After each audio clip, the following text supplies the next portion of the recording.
오늘 아침 뉴스 연구소. 오늘 아침 뉴스의 맥을 짚어드리는 시간 뉴스연구소. 오늘도 두 분의 연구위원 나오셨습니다. CBS 조태임 기자, 뉴스톱 김준일 대표. 어서 오십시오. 안녕하세요. 첫 번째 뉴스 어디로 갈까요? 네, 대통령실까지 확전. 이거 탈북어민 북송 사건 얘기죠. 네, 이제 그제 통일부가 그 2019년 11월 그 판문점을 통해 탈북어민 2명을 북송하는 장면의 사진을 공개했습니다. 네. 그 사진에서는 탈북어민이 북송되지 않으려고 안간힘을 쓰는 모습이나 이제 포승줄에 묶인 채 앉아 있는 모습 등이 담겨 있었는데요. 네. 어제 대통령실이 이 사진에 대해 끌려가지 않으려고 발버둥 치는 모습은 귀순 의사가 전혀 없었다는 문재인 정부의 설명과 전혀 다르다. 진상규명이 반드시 필요하다. 이렇게 입장을 밝혔습니다. 대통령실. 네, 앞서 통일부의 사진 공개가 이례적이라는 반응이 있었는데요. 시기상 윤 대통령의 지지율이 하락하는 상황 속에서 이런 문제 제기가 전 정권을 겨냥하는 것 아니냐 이런 지적도 나옵니다. 대통령실 관계자는 이런 지적에 대해 윤석열 정부는 항상 국민의 생명과 안전을 보호하는 것이다. 전 정부를 겨냥하거나 보복하는 것은 아니라고 했습니다. 이런 가운데 어제 검찰은 국가정보원을 압수수색하며 첫 강제 수사에 착수했는데요. 네. 그러니까 일주일 전 국정원이 서해 공무원 피격과 탈북어민 북송 사건을 두고 박지원, 서훈 전 국정원장을 검찰에 고발한 데에 따른 건데요. 네. 대검은 이제 국정원으로부터 고발장이 들어온 당일 사건을 중앙지검에 이첩하고 중앙지검은 다음 날 곧장 두 사건을 배당하면서 좀 속도를 내고 있는 모습입니다. 그래요. 김준일 대표. 네. 탈북어민 북송 논란. 음. 오늘 이 주제에 관련해서는 뒤에 인터뷰가 준비가 돼 있어요. 하태경 의원, 윤건영 의원, 뭐 여야 인터뷰를 다 할 건데 그 전에 일단 쟁점을 좀 정리해 보죠. 예, 쟁점을 정리하기 전에 사건이 무슨 일이 있었는지도 짧게 설명을 예, 드릴게요.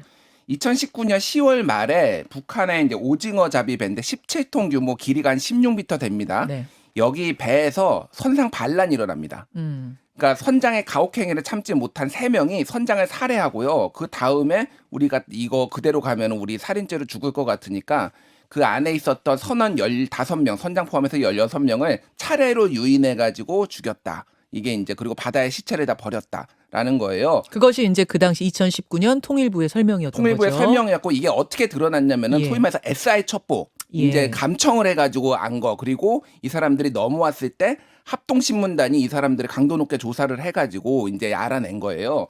그래서 이 사람들은 처음에 김책항으로 들어갑니다. 북한의 김책항으로 들어갔는데 네. 3명 중에 1명이 항에 내려요. 육지에 예. 내렸는데 바로 북한에 체포돼요. 그러니까 도피 자금을 마련하기 위해서 오징어 잡은 거를 팔아가지고 도피 자금 하려고 했는데 바로 잡히니까 야 이거 우리 다 죽겠다 그래가지고 바로 도망쳐가지고 NLL 쪽으로 넘어온 거예요. 동해상으로. 말하자면 이제 김책항으로 가서 어떻게 숨어들어서 조용히 숨어 살려고 했는데 한 명이 잡혀버리니까 다시 해상으로 2명이 도주를 한 거군요. 예. 그래서 이제 한국 군대가 해군이 이제 납포를 한 거예요. 그래서 조사를 해가지고 그게 11월 2일이고요. 네. 그리고 11월 7일 5일 만에 북한에 이걸 넘깁니다. 흉악범죄자라고. 이런 이제 일련의 과정이 있었어요. 그러면은 네. 지금 쟁점이 한 4가지 정도를 짧게 말씀드리면 이게 불법이냐 아니냐 이거를 가지고 놓고 이제 대치하고 있는데 민주당 쪽은 불법이 아니라는 거예요. 왜 아니냐면은 북한 이탈 주민의 보호에 관한 법률에 보면은 북한 주민이 넘어왔을 때 보호 대상자로 결정하지 않는 사람들을 쭉 적시를 해놨거든요. 거기에 보면은 뭐 집단 살해된 국제 형사 범죄자나 살인 등 중대적 비정치적 범죄자는 보호 대상자로 하지 않는다.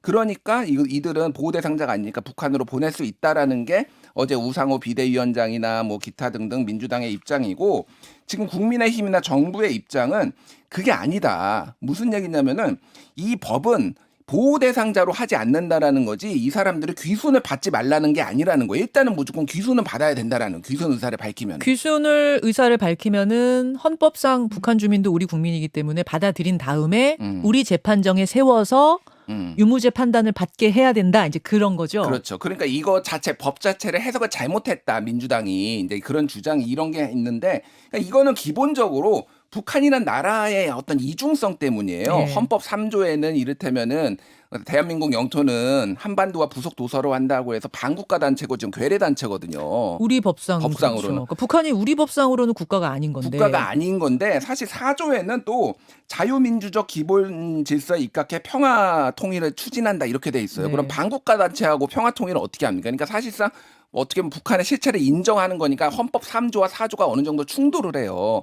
그러니까 이거를 어떻게 해석하느냐에 따라서 굉장히 많은 논란이 있었고 대법원도 최근에는 두 가지의 모순점을 다 인정하는 방향으로 판례에서 그들이 나오기 시작했거든요. 또 하나는 국제적인 시각과 우리 시각이 또 다른 것도 있잖아요. 국제적으로 볼 때는 북한이 국가로서 인정이 되는 거고 우리 시각으로 볼 때는 북한도 그냥 우리나라고 우리 주민이고 이런 거다 보니까 만약 다른 나라에서 범죄자니까 돌려주시오. 우리 이제 범죄인 인도조약 해주시오. 이러면은 돌려보내야 되는데 또 북한은 우리 입장에서 볼 때는 나라가 아니다. 이제 이렇게 되면은 또 돌려보내지 안 와도 되고 막 이런 이중적인 게 지금 겹치다 보니까 혼란스러운 거죠.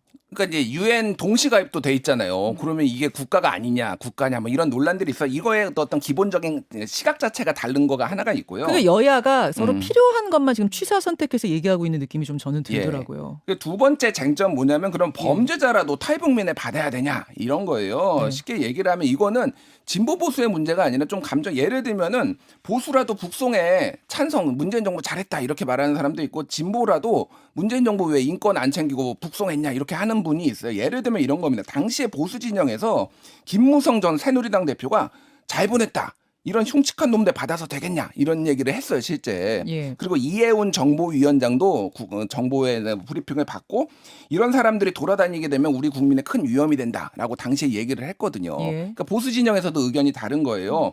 그 태영호 의원 같은 경우는 탈북자인데 범죄자라도 받아야 된다라는 입장이 있었고요. 최근에 그 주성아 동아일보 기자도 탈북자 출신이거든요. 네. 반인륜적 범죄는 어디도 가든 단죄받아야 되는데 16명 살해당한 16명도 대한민국 국민이다 그러면은 이 사람들 그러면 처벌받아야 되는 거 아니냐 이런 얘기를 하는 거죠. 일단 저는 그러니까 그 사회적 합의가 굉장히 중요할 것 같아요. 조태임 기자. 네. 아까 말했듯이 이게 국제법, 우리 법, 북한을 어떻게 볼 것이냐 이런 게 막 여러 가지 해석이 가능한 상황에서는 우리가 사회적으로 그들이 16명을 살해한 살인자라 할지라도 일단 받아들여서 재판받고 무죄가 나오면 우리가 함께 살아야 한다라는 것에 국민적으로 동의하는 것인지 앞으로 비슷한 사례가 있더라도 아니다. 이런 정도면은 돌려보내는 것이 맞다로 국민들이 합의할 것인지 이런 문제들도 다 복합적으로 있는 것 같아요. 만약 이게 국민의 문제 제기를 한 게 아니라면은 그러니까 북한 주민이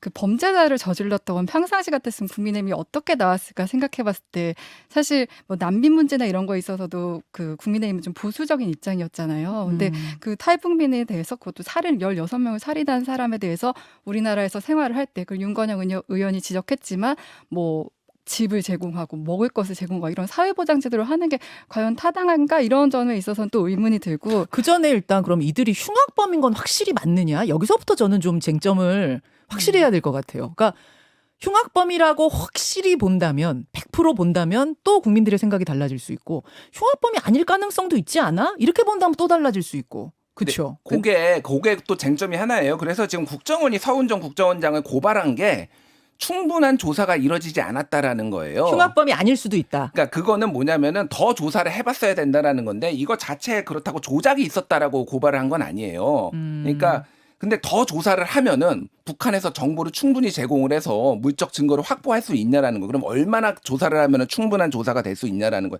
이런 쟁점도 하나가 있고 귀순 의사가 있었느냐 없었느냐를 가지고도 논란인데 귀순 의사의 진정성이 없었다라는 게 당시의 설명이었고 지금 어제 뭐 대통령실에서는 귀순 의사가 없었다라는 문정부 설명과 너무 다르다. 이 안 넘어가려는 게 이런 것들이 이제 쟁점으로 있습니다. 자, 요 이야기는 2부에서 더 깊이 있게 할 거니까요. 그때 좀 주목해 주시고요. 일단 다음으로 가죠. 네, 한국은행의 빅스텝.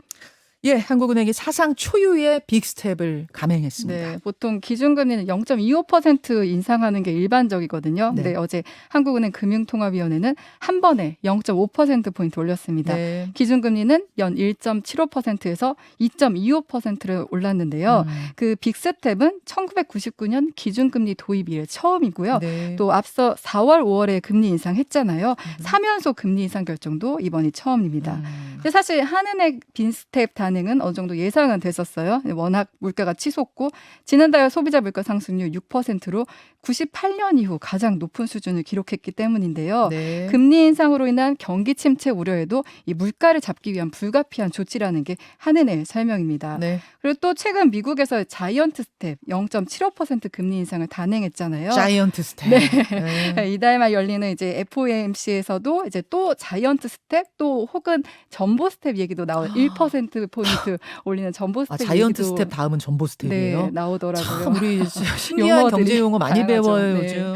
근데 이렇게 되면 이제 미국의 금리가 우리나라를 역전하는 현상이 나타날 수 있거든요. 이렇게 되면 외국인 투자금이 빠져나가고 이제 자본 유출을 방어하기 위한 조치이기도 합니다.